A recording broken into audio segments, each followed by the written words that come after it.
Welcome to dream. నేను మీ journalist అలిమిని. ప్రస్తుతం రాష్ట్రంలో వైసీపీ సంబంధించిన నాయకుల మార్పు రేపు రాబోయే రోజుల్లో గెలుపు మీద ఏ విధంగా ప్రభావం చూపుతుంది అనేది కూడా ప్రస్తుతం అందరిలో కూడా ఉన్న $1 మిలియన్ ప్రశ్న. అయితే ప్రస్తుతం ఏదైతే గుంటూరుతో పాటు మిగతా ప్రాంతాలు కలిపి సుమారు 38 మంది సమన్వయకర్తల్ని గౌరవ యువ ముఖ్యమంత్రి వైఎస్ జగన్మోహన్ రెడ్డి గారు నియమించడం జరిగింది. అయితే ఈ మార్పులు చేర్పులు ఏ విధంగా ఉంటాయి? పాతవారు ఆ ప్రాంతం వెళ్తుంటే నిన్న కూడా ఇవ్వాలి అనుకుంటా మంత్రి అమర్నాథ్ గారు కన్నీళ్ల పర్యంతం అయ్యారు. అలాగే కొన్ని ప్రాంతాల్లో తమకు సీట్లు రాలేదనుకోవడానికి చాలామంది ఆవేదన వ్యక్తం చేస్తున్నారు. ఈ నేపథ్యంలో అసలు ఈ మార్పు అనేది రాబోయే రోజుల్లో ఎన్నికల మీద ఏ ప్రభావం చూపుద్ది, వైసీపీ గ్రాఫ్ ఏ విధంగా ఉంటుందో అడిగి తెలుసుకుందాం. మనతో మాట్లాడతాకి సీనియర్ పొలిటీషియన్, విజయవాడ చెందిన ప్రముఖ నాయకులు, మాజీ టీడీపీ ఎమ్మెల్యే అడిసిమల్లి జయప్రకాష్ గారు ఉన్నారు. సార్ నమస్తే. నమస్తే అండి. ఏంటి మధ్య కొద్దిగా సిక్ అయినట్టున్నారు? అవునండి. పర్లేదా? ఇప్పుడు బాగానే ఉందండి. Okay okay. సార్ చెప్పండి, ముఖ్యమంత్రి గారు సుమారు 38 మందిని సమన్వయకర్తలు అంటే వాళ్ళు ఇన్ఛార్జీలు అవ్వచ్చు, రేపు వచ్చే రోజుల్లో ఎమ్మెల్యేగా కూడాను పోటీలో ఉండే అవకాశం ఉంది. ఈ మార్పు వల్ల వైసీపీ పార్టీకి నష్టం లాభమా? అంటే ముఖ్యమంత్రి గారు తీసుకున్న నిర్ణయం ఎలా ఉంది? మన ముఖ్యమంత్రి గారు ఏ నిర్ణయం తీసుకున్నా అది లాభమే కానీ నష్టం వచ్చే నిర్ణయాన్ని ఎట్టి పరిస్థితిలో తీసుకోరు. చాలా ఆలోచనతో తీసుకునే నిర్ణయం. చాలా అంటే మొత్తం అంతా కూలంకషంగా చర్చించి, అందరితో చర్చించి, అన్ని వర్గాల నుంచి సమాచారం సేకరించి చెప్పించుకున్న దీంతో ఆయన అభ్యర్థులన్న ఇన్ఛార్జీని నిర్ణయించారు, మార్చారు. ఆ మార్చే దాంట్లో ఇది అంటే నా అభిప్రాయం అయితే ఏంటంటేనండి, ఓడిపోయే చోట ఓడిపోతారని కొంతమంది మీద మనం అందరం బయట అనుకునేవి. ఆ ఓడిపోయే చోట ఏదో వేరే అభ్యర్థిని పెట్టి కొత్త అభ్యర్థిని పెడితే ఇప్పుడు 38 మందిలో సగం మంది గెలిచినా లాభమే పార్టీకి.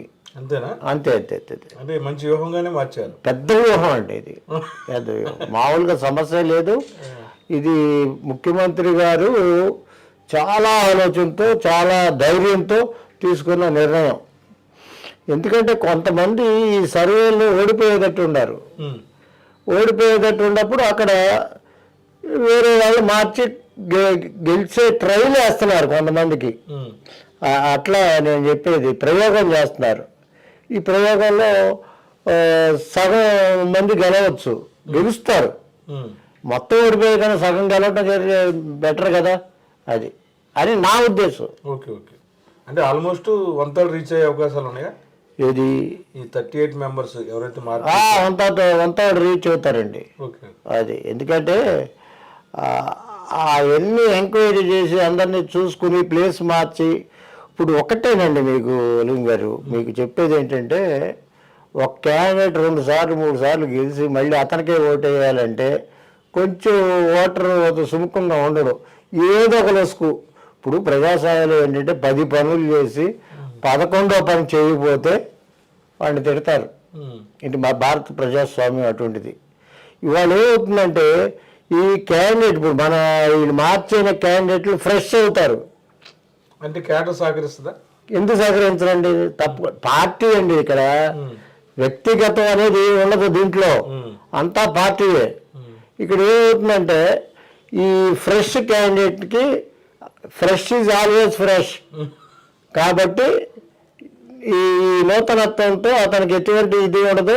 బ్రహ్మాండంగా అతను గెలవడానికి చాలా ఇది ఉంటుంది, ముఖ్యంగా చాలా ఇంపార్టెన్స్ ఉంటుంది. చాలా ఇది ముందు అతనికి పని చేసుకోవటానికి కాదండి, ఇది నూతనత్వం అనేది బాగా పనిచేస్తుంది. ఫ్రెష్నెస్ అనేది పనిచేస్తుంది. ఏ కాంట్రవర్సీ ఉండదు, విభేదాలు ఉండవు దీంట్లో. నువ్వు నాకు ఆనాడు ఇట్లా చేసావు, ఈనాడు అట్లా చేసావు, ఇట్లా చేసావు అనేది రాదు. కాదమ్మా కిందట అతను ఇట్లా చేశాడు, కాదు నేను వచ్చాను కదా ఇప్పుడు నేను చేస్తాను, మాట్లాడుకోండి అని ఇట్లా చెప్పుకోవడానికి కొంత ఇదవుతుంది. అట్లా కొంచెం వ్యతిరేకత ఉండే అభ్యర్థులు మాత్రమే మారుస్తున్నారు, లేకపోతే మార్చరు. ఓడిపోయే వాళ్ళే మారుస్తున్నారు, గెలిచే వాళ్ళు ఎందుకు మారుస్తారు? అది తెలివి తక్కువ వాడేం కాదు జగన్మోహన్ రెడ్డి గారు. ఇది ఎప్పటి నుంచో చేస్తున్న ఎక్సర్సైజ్, వాళ్ళు కొత్తగా ఇవాళ తీసుకొచ్చేసిన ఎక్సర్సైజ్ కాదు అది. అందుకని ఈ ఈ నూతనత్వం, ఈ ఫ్రెష్నెస్ ఇదంతా బాగా కలిసి వస్తుంది. అంటే ఒకటి చెప్పండి, అంతకుముందు చంద్రబాబు నాయుడు గురించి ఏబిఎన్ కానీ ఈటీవీ కానీ ఆంధ్రజ్యోతి కానీ బాబు గారు కేవలం 2 గంటలే పడుకుంటారని చెప్పేవాళ్ళు. అసలు నేను పడుకోకుండా పనిచేస్తున్నట్టు ఉంది ఇవన్నీ చూస్తుంటే. అవన్నీ అబద్ధాలండి. మన మధ్య ఎవరు పడుకోకుండా పనిచేయరు. ఏంటి ఇప్పుడు భోజనానికి కొంత టైం ఉంటుందండి, కాలకృత్యాలు తీసుకోవటానికి టైం ఉంటుంది. అంటే బాబు గారికి లేదేమో మరి, చెప్పేదేనండి మీరు. ఇవన్నీ ఫాల్స్. కాసేపు పడుకుంటారు, కాసేపు కుటుంబ సభ్యులతో కబుర్లు చెప్పుకుంటారు, ఇవన్నీ ఉంటాయండి జనరల్ లైఫ్. ఇది అంటే బాబు గారిని అంత ఇదిగా ప్రమోట్ చేసేవాళ్ళు కదా, ఎటైనా చేస్తారు ఆయన. అసలు పడుకోలేదు అనే చెప్పారు. అదే దాన్ని చాలా తన సహజ శైలిలో రాజశేఖర రెడ్డి గారు చెప్పారు కదా, ఇదంతా అన్ని అబద్ధాలమ్మా, అవన్నీ కుదరదు. తెల్లారుగా మేము లెగుస్తాం, కాలకృత్యాలు తీసుకోవాలి, ఈ ఎక్సర్సైజ్లు చేసుకోవాలి, ఇంకోటి చేసుకోవాలి, ఇంకోటి చేయాలి, ఇవన్నీ చేస్తాము. మేము పడుకునే టైంలో మేము పడుకుంటాం, మధ్యాహ్నం పూట పడుకుంటాం, కాసేపు సాయంత్రం రాత్రిపూట పడుకునే టైంకి పడుకుంటాం, పెండ్ల కాడ పడుకుంటాం. ఎవరో తెలుస్తుంది, పెండ్ల కాడ లెగుస్తాం. అంతేగాని భార్యా పిల్లలతో మాట్లాడుకోకుండా లేకపోతే వేరే వాళ్ళతో మాట్లాడుకుంటా ఇదే పనిలో ఎవరు ఉండరు, ఏ రాజకీయ నాయకుడు ఉండడు. ఇది అబద్ధం. అది అంటే ఎంత ఇదిగా వర్క్ చేయాలన్నా కొంచెం ఇది ఉండాలి, కట్స్ ఉండాలి కదా. ఇంత ఇదిగా పని చేయాలన్నా వాళ్ళకి కొంచెం రిలీఫ్ ఉండాలండి. అదే ఇప్పుడు ఎట్లాగంటే కొంత విశ్రాంతి ఉండాలి. 1 గంట 2 గంటలు. ఇప్పుడు ఎవరైనా కొంచెం అలసటగా ఫీల్ అయ్యారనుకోండి, ఓ పావు గంట 20 నిమిషాలు పడుకుంటే చాలు కదా, మంచి నిద్ర పడుతుంది. అప్పుడు ఫ్రెష్ అయిపోతాడు, మళ్ళీ రీఛార్జ్ అవుతాడు మనిషి. అంతేగాని 24 గంటలు కష్టపడ్డాడు, 30 గంటలు కష్టపడ్డాడు ఇవన్నీ అంటే ఇంకా రాష్ట్రం ఇంకా రోజుకి 24 గంటలే, 30 గంటల ఇంట్లో 30 గంటలు అనేవాళ్ళు. ఇవన్నీ ఫాల్స్, జాగీలు పెట్టి లేపారండి అంతే. చంద్రబాబు నాయుడు గారు ఏం పని చేసినా అంత హైప్ ఇచ్చేవాళ్ళు. ఈయన ఏదైతే 38 మార్చి ఒక పజిల్ అనేది అటు టీడీపీ జనసేన ఎవరైతే ప్రతిపక్షాలను వాళ్ళకు గేమ్ ఇవ్వటం జరిగింది. దాన్ని ఎవడు కూడా రీచ్ అవ్వట్లా, వాళ్ళు కంగారు పడుతున్నారు. ఓసీలను తీసి బీసీలు ఇచ్చారు, ఓసీల పరిస్థితి ఏంటి అని ఎందుకని ఆ రాద్ధాంతం చేస్తున్నారు. ఏ వంక లేక ఇటువంటి పిచ్చి పిచ్చి అన్నీ మాట్లాడుతున్నారండి. ఇప్పుడు ఒక ఎస్సీలు తీసేశారు ఏ అన్నారు, ఆ ఎస్సీ అంతకుముందు ఎమ్మెల్యే ఇచ్చారు కదా ఇతనికే. ఆ ఎస్సీని తీసేసినప్పుడు ఇంకో ఎస్సీకి ఇచ్చేది, ఓసీకి ఎవరుగా ఓ బీసీ, ఓసీని తీసేసి బీసీకి ఇస్తారు. ఇచ్చారు, కాకినాడ కొన్ని ప్రాంతాలు, చాలా ప్రాంతాల్లో ఇచ్చారట బీసీలు. అంటే పార్టీ విధానాన్ని బట్టి వెళ్తాం, ఎవరికేం సంబంధం. ఇప్పుడు కాదండి, ఈడవడండి చెప్పడానికి. ఈ పార్టీ విధానం తెలుగుదేశం వైఎస్ఆర్సీపీ పార్టీ విధానాన్ని శాసించే హక్కు ఈ జనసేనకిను తెలుగుదేశానికి ఎక్కడ ఉంది? వాళ్ళ పార్టీకి వీళ్ళు పెట్టండి వైఎస్ఆర్సీపీ చెప్తుందా? చెప్పకూడదు కదా. అది వీళ్ళు ఇష్టం, వీళ్ళు ఎవరు గెలుస్తారో వాళ్ళే చెప్తారు. ఇంకా జనసేనను తెలుగుదేశం ఎక్కడ లేదండి దాదాపు. ఇప్పుడు కంగారు పడిపోతున్నారు. ఈ జగన్ ఆడే ఆటని ఇదివరకే చెప్పాను మీకు, ఈ ఆట ఇంకా ఉధృతం అయింది అంతే. ఈ ఆటకి వీళ్ళు తట్టుకోలేకపోతున్నారు, తట్టుకోలేరు కూడా. అంటే 38 మందికి కంగారు పడితే ఇంకా కంగారు పడతారు. కంగారు పట్టేది బిషారా ఎత్తేస్తారు కూడా. అంతేనా? అంతే. ఇప్పుడు ఏంటంటేనండి, మీరు రాజకీయంగా మీరు ఆలోచించండి. ఏమన్నా అలకలు, ఈ అసమ్మతులు ఏమన్నా ఉంటే ఇప్పుడే సర్దుకుంటే టైం ఉన్నాయి. అందుకని జగన్మోహన్ రెడ్డి గారు తెలివిగా ముందే అనౌన్స్ చేస్తున్నారు. ఇప్పుడు ఈ తెలుగుదేశం జనసేన వాళ్ళు ఈ అనౌన్స్ చేసి వాళ్ళు కొట్టుకుని సర్దుకునేటప్పుడు ఎలక్షన్ అయిపోతుంది. అలాగే సార్, 30 years ఇండస్ట్రీ బాబు గారు ఇప్పటివరకు కూడాను జనసేన ఏదే టీడీపీ ఏ పార్టీలు కలిస్తే చెప్పలా. అన్నిట్లో ఇప్పుడు బీజేపీ ఉంది, అది దాంతో పొత్తు ఉండదా ఉండదా చెప్పలా. ఈయనేమో సీట్లు అనౌన్స్ చేసుకుంటూ వెళ్ళిపోతున్నారు. అది క్యాట్ అంతా సైకిల్ బాగా పరిస్థితి దారుణంగా ఉన్నట్టుంది. దారుణంగా ఉంది. ఇప్పుడు మీకు పాట చెప్తా, మరి ఎక్కడి నుంచి ఎలా ఇది వచ్చిందో కానీ సైకిల్ బాగా ఎందుకని డల్ అయిపోతుంది? Cycle dull అయిపోతామండి. సైకిల్ అసలు దాని పరిస్థితి అది. అవునా? ఏం లేచే అవకాశం లేదా? చాలా కష్టం.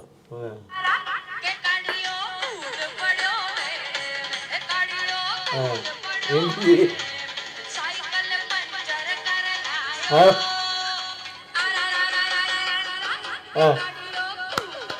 భలే ఉంది ఇది.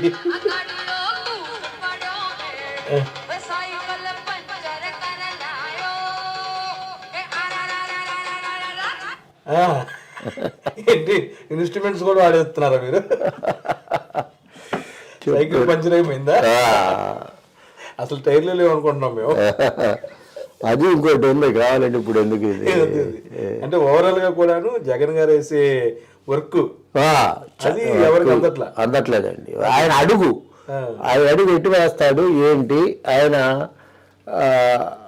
ఆయన వ్యూహాలు అంటే ఇక్కడ విషయం ఏంటంటే నిష్కల్మషంగా ఆయన వేసే అడుగు ఆయన కలిసి వస్తుంది. దీంట్లో కల్మషం, నిజాయితీ, నిష్కల్మషం ఇది ఆయన కలిసి వచ్చే ఇది రాజకీయాలు ఇప్పుడు దాకా కలిసి వచ్చింది, ఇంకా భవిష్యత్తులో కూడా కలిసి వస్తుంది. ఈ అడుగులు ఇప్పుడు కూడా అంతే, చాలా నిజాయితీగా అడుగులు వేస్తాడు ఆయన, చాలా ధైర్యంగా అడుగులు వేస్తాడు. బహుశా భారతదేశంలో ఎవరు ఇంత ధైర్యంగా అడుగులు వేసిన రాజకీయ నాయకుడు ఎవరు లేరు. అది 31కి కొంతమంది ఎవరైతే పార్టీ వాళ్ళు ఉన్నారో టీడీపీ నాయకులు ఇటు విజయవాడ మదర్ తెరిసా బొమ్మ దగ్గర కూడా కొద్దిగా అడావిడి చేశారు కొన్ని ప్రాంతాలు. అలాగే ఏదో ఒకటి బాబు గారు వచ్చేస్తారు, ఎవడొస్తాడు రండి అని. అలాగే గుంటూరులో రజనీ గారి ఆఫీస్ మీద రాళ్ళు వేశారు. అంటే ఎందుకని వీళ్ళు సహనం కోల్పోతున్నారు? ఇదే ఓడిపోతామనే కుళ్ళు కుతంత్రాలతోనే. ఎవడొస్తాడు ఏం వస్తాడు అనేది లేదండి. అది ఆ సీన్ అంతా పోయింది. ఇప్పుడు అసలు జనసేన అనేది పట్టం చెప్పేదేనండి, జనసేన అనేది పట్టం లేకపోతే వీడు అసలు బయటికి రాలేరు ఎవరు తెలుగుదేశం వాళ్ళు. ఆ జనసేన వాళ్ళు కూడా లోపల పడుకున్నారు. ఈనాడు ఆంధ్రజ్యోతి ఇవన్నీ ఉచితంగానే వేస్తున్నారు. ఇవాళ కృష్ణరాజు గారు చెప్పారు ఎన్ని అబద్ధపు వార్తలు రాశారు, ప్రజా వ్యతిరేక వార్త, ప్రభుత్వ వ్యతిరేక వార్తలు రాశారు ఈనాడులో. ఆంధ్రజ్యోతిలో ఎన్ని రాశారు? 100 దాకా ఉండవు అక్కడ. అది ఇదే పనిలో ఉన్నారు. ఇంకా పత్రికలు రాను ఈనాడు, జ్యోతి అంతా రోజు జగన్ మీద మసి పూసి మసే ఆ పేపర్ అంతా జగన్ బ్లాక్అవుట్ చేసేస్తారు. అది అట్లా వేసుకునే పరిస్థితి వచ్చేస్తుంది వాళ్ళకి. ఒకవేళ మార్చిలో మీరు అన్నట్టు జగన్ గారు గెలిస్తే పరిస్థితి ఏంటి? ఏమవదు. ఇప్పుడు ఎట్లా ఉంటుంది అట్టగా ఉంటుంది. వాళ్ళకి ఇప్పుడు సిగ్గు ఎగ్గు లేని వాళ్ళకి ఏం చెప్తామండి? ఇప్పుడు వాళ్ళు సిగ్గు ఎగ్గు లేదు కింద. ఇప్పుడు 2004లోను 2009లోను ఇంతకన్నా ఘోరంగానే రాశారు ఈ పత్రికలు కానీ ఈ మీడియా కానీ. పూర్తిగా రాజశేఖర రెడ్డి గారికి వ్యతిరేకంగానే వ్యవహరించినాయి. 2 సార్లు వీళ్ళు బ్రహ్మాండంగా గెలిచారు. 2014లో కూడా రాశారు జగన్ గారికి వ్యతిరేకంగా. కానీ జస్ట్ 5 లక్షల ఓట్లు తేడాతోనే ఓడిపోయింది జగన్మోహన్ రెడ్డి. 2014లో జస్ట్ 5 లక్షల తేడాతోనే ఓడిపోయాడు. ఫస్ట్ టైం పార్టీ పెట్టిన అతను 60 సీట్లు పైన సింగిల్ హ్యాండెడ్గా గెలుచుకున్న ధీరుడు, మొగాడు, మనగాడు జగన్మోహన్ రెడ్డి. ఇవాళ 2019లో 153 సీట్లు గెలిచిన గొప్ప. అప్పుడు 2019లో కూడా విపరీతంగా రాశారుగా. ఇది వ్యతిరేకంగా రాశారు, ఎప్పుడైనా అనుకూలంగా రాశారు ఈ పత్రికలు. అంటే ఈ సమాజంలో ఈ ఆలోచించే వాళ్ళు, నిజమైన తెలివిగల వాళ్ళు, నిజమైన మధ్యతరగతి కానీ ఏ తరగతి కింద తరగతి కానీ ఏ తరగతి వాళ్ళైనా ఈ పత్రికల్ని ఈ ఛానల్స్ని నమ్మటం లేదు, వాటికి విశ్వసనీయత లేదు అని పత్రికలు 1కి 3 సార్లు తేల్చేశారు. ఇంకా రాసుకుంటా అంటే మనం ఏం చేస్తాం? వాళ్ళ కర్మ, వాళ్ళ ఇంకు దండగా, వాళ్ళ పేపర్ దండగా, వాళ్ళ ఉద్యోగస్తులకు జీతాలు దండగా. అంతేగాని ఏమీ ప్రభావితం చేయలేవు, ఎట్టి పరిస్థితుల్లో ప్రభావితం చేయలేవు. దీనికి ఇందాక చెప్పే ఉదాహరణలు ఉన్నాయి, గతంలో అనేక ఉదాహరణలు ఉన్నాయి. ఇవంతే వాళ్ళ పట్టిన పిచ్చి వాళ్ళకి ఆనందం, మనం ఏం చేయలేము. అంటే మీరు సర్వేలే చేపిస్తూ ఉంటారు, వాళ్ళందరితో ఇంటరాక్ట్ ఉంది, ఆరామస్థానం కావచ్చు, వేరే వచ్చు, వాళ్ళంతా కూడా జెన్యున్గా చేసేవాళ్ళు. ఎలా ఉంది సార్ మార్చిలో ఆంధ్రప్రదేశ్ ఎన్నికల పరిస్థితులు, ప్రస్తుతం మార్పుల మీద ఎలా ఉండబోతుంది? 110 +or- 10 వస్తాయండి ఎవరికి? వైసీపీకి. వైసీపీకి. మరి సారే 175 టార్గెట్ పెట్టుకుని వెళ్తున్నారు కదా.